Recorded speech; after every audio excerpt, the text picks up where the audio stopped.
This is from The Conversation. Long COVID puzzle pieces are falling into place. The picture is unsettling. Researchers are gaining key insights into the ways that SARS-CoV-2 virus can lead to long COVID symptoms. Since 2020, the condition known as long COVID-19 has become a widespread disability affecting the health and quality of life of millions of people across the globe and costing economies billions of dollars and reduced productivity of employees and an overall drop in the workforce. The intense scientific effort that long COVID sparked has resulted in more than 24,000 scientific publications, making it the most researched health condition in any 4 years of recorded human history. Long COVID is a term that describes the constellation of long-term health effects caused by the infection with the SARS-CoV-2 virus.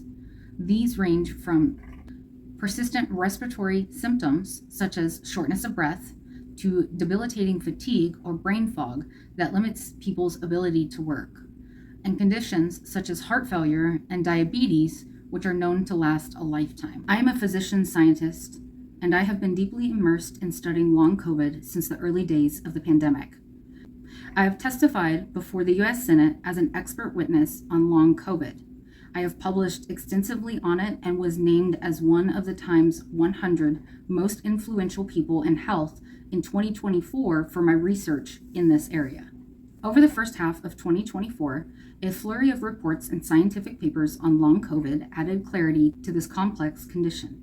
These include, in particular, insights into how COVID-19 can still wreak havoc on many organs years after the initial viral infection, as well as emerging evidence on viral persistence and immune dysfunction that lasts for months or years after the initial infection. A new study that my colleagues and I published in the New England Journal of Medicine on July 17, 2024, shows that the risk of long COVID declined over the course of the pandemic. In 2020, when the ancestral strain of SARS-CoV-2 was dominant and vaccines were not available, about 10.4% of adults who got COVID-19 developed long COVID. By early 2022, when the Omicron family of variants predominated, that rate declined to 7.7% among unvaccinated adults and 3.5% of vaccinated adults. In other words, unvaccinated people were more than twice as likely to develop long COVID. While researchers like me do not yet have concrete numbers for the current rate in mid-2024 due to the time it takes for long COVID cases to be reflected in the data, the flow of new patients into long COVID clinics has been on par with 2022.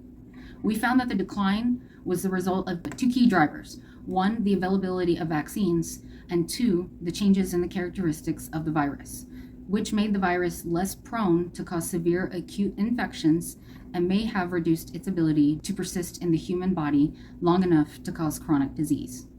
Despite the decline in risk of developing long COVID, even a 3.5% risk is substantial.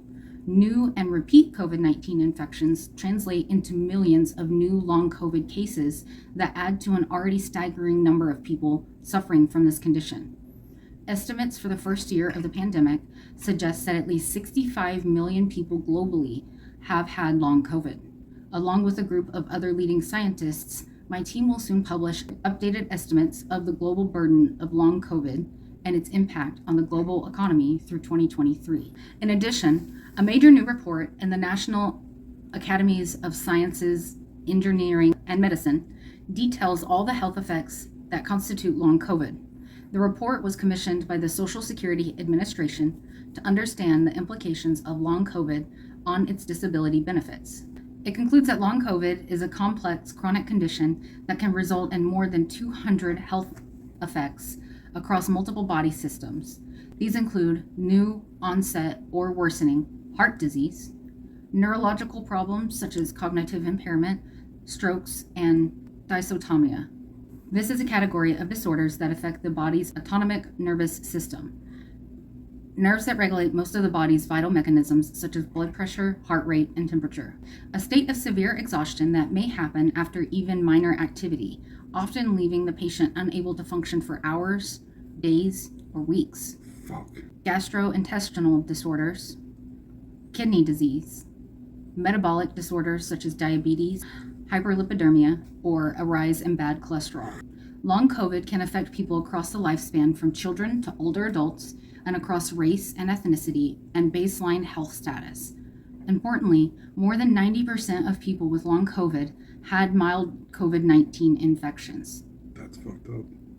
That really is. To have like very mild, like... You have mild symptoms. Well, we had mild symptoms, and then in the end to turn around and have like lifelong term. Diabetes from it? That would be insane. The National Academy's report also concluded that long COVID can result in the inability to return to work or school, poor quality of life, diminished ability to perform activities of daily living, and decreased physical and cognitive function for months or years after the initial infection. The report points out that many health effects of long COVID, such as chronic fatigue, cognitive impairment, and autonomic dysfunction, are not currently captured in the Social Security Administration's listing of impairments, yet may significantly affect an individual's ability to participate in work or school.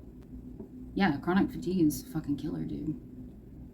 What's more, health problems resulting from COVID-19 can last years after the initial infection.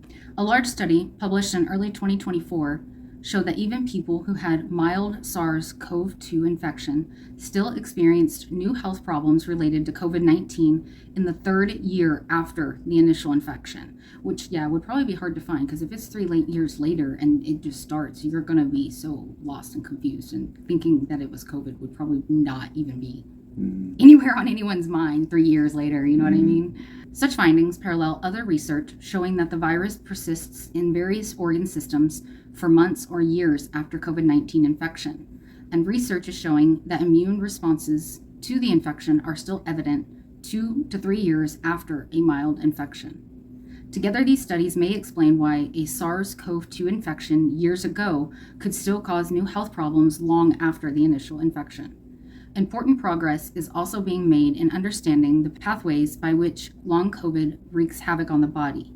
2 preliminary studies from the US and the Netherlands show that when researchers transfer autoantibodies, antibodies generated by a person's immune system that are directed at their own tissues and organs, from people with long COVID into healthy mice, the animals start to experience long COVID-like symptoms such as muscle weakness and poor balance.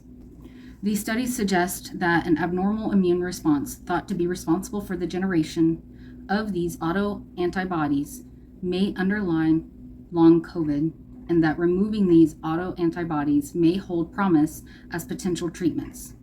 Despite overwhelming evidence, I wonder if stem cells would work. Despite overwhelming evidence of the wide-ranging risks of COVID-19, a great deal of messaging suggests that it is no longer a threat to the public. Although there is empirical evidence to back this up, the misinformation has permeated the public narrative. The data, however, tells a different story. Wear a mask. COVID-19 infections continue to outnumber flu cases and lead to more hospitalizations and death than the flu. COVID-19 also leads to more serious long-term health problems. Trivializing COVID-19 as an inconsequential cold or equating it with the flu does not align with reality.